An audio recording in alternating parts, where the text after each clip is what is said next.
Johnny Tremain, Chapter 8, Part 5. Before we read the final part of Chapter 8, let me ask two questions to help guide your comprehension in reading. Number 1. Why are Sam and John Adams leaving Boston? And number 2. As James Otis states, why shall the Americans wage war? Part 5. It was fall, and for the last time Sam Adams bade Johnny summon the observers for 8 o'clock that night. After this we will not meet again, for I believe Gage knows all about us. He might be moved to arrest Mr. Lorne. He might send soldiers to arrest us all. I hardly think they would hang the whole club, sir. Only you and Mr. Hancock. Johnny had meant this for a compliment, but Sam Adams looked more startled than pleased.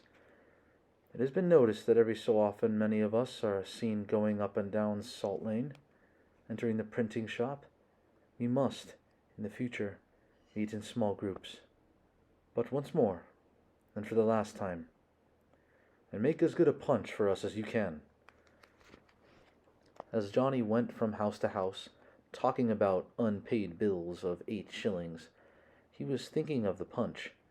Not one ship had come into Boston for 5 months, except British ships. Only the British officers had limes, lemons, and oranges these days, they and their friends among the Boston Tories. Miss Light had God's plenty of friends among the British officers. He'd get his tropical fruit there. Mrs. Bessie listened to him. And who's going to eat these fruits or drink them, if I do give you some? Well, Sam Adams, for one. Don't say any more. Give me your dispatch bag, Johnny. She returned with it bulging. No limes, though. Izzy eats them all. Does she do tricks for them, like she used to for the sailors along Hancock's Wharf? Tricks? Does she do tricks? Lieutenant Stranger has taught her a rigmarole about poor Nell Gwynn selling fruit at a theater. I don't need to tell you how she carries on. What happened to that cousin Seawall? Gone to war, sister. Joined up with the Minutemen. But he's too fat and soft? No. From now on, nobody's too fat, nor soft, nor old, nor young. The time's coming. It would be a small meeting, for of the 22 original members, many had already left town to get away from the threat of arrest by the British. Josiah Quincy was in England. Of the 3 revolutionary doctors, only Church and Warren remained. Dr. Young had gone to a safer spot. James Otis was at the moment in Boston. Johnny had not notified him, although he had founded this club in the first place. Ever since he had grown so queer, the other members did not wish him about, even in his lucid periods. He talked and talked. Nobody could get a word in edgewise when James Otis talked. This, the last meeting, started with the punch bowl on the table, instead of ending with it. There was no chairman, nor was there any time when the 2 boys were supposed to withdraw. They were talking about how Gage had at last dared send out a sortie beyond the gates of Boston, and, before the Minutemen got word of their plans, they had seized cannon and gunpowder over in Charlestown, got into their boats, and back to Boston. Not one shot had been fired, and it was all too late when the alarm had been spread and thousands of armed farmers had arrived. By then the British were safe home again.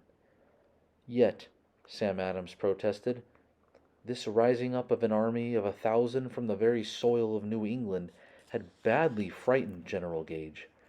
Once the alarm spread that the British had left Boston, the system of calling up the Minutemen had worked well indeed. The trouble had been in Boston itself. In other words, gentlemen, it was our fault. If we could have known but an hour, 2 hours in advance what the British were intending, our men would have been there before the British troops arrived instead of a half hour after they left.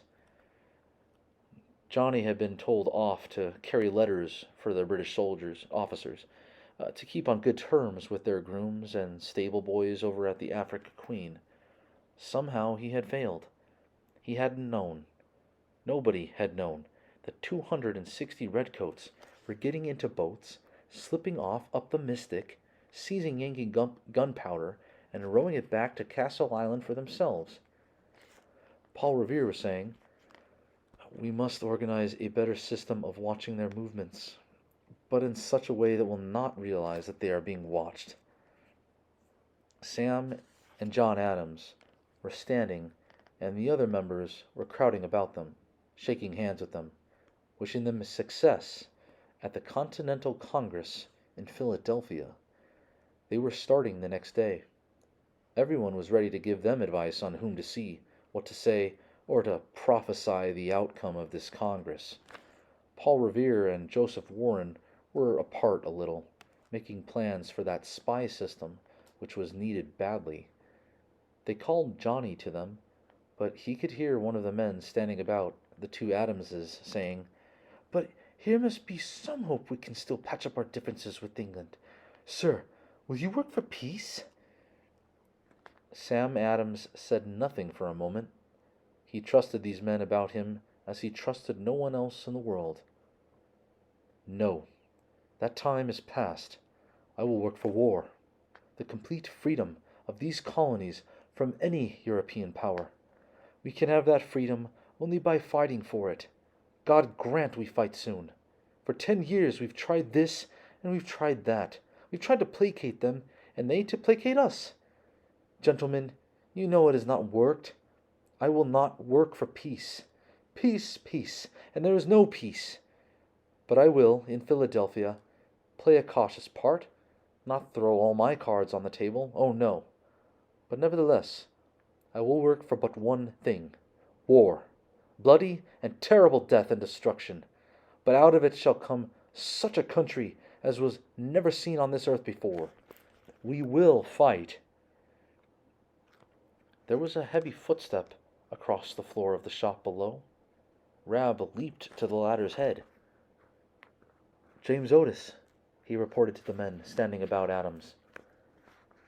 "Well," said Sam Adams, a little crossly, "no one need stay and listen to him. He shot his bolt years ago, still talking about the natural rights of man and the glories of the British Empire. You and I, John, had as well go home and get a good night's sleep before leaving at dawn tomorrow."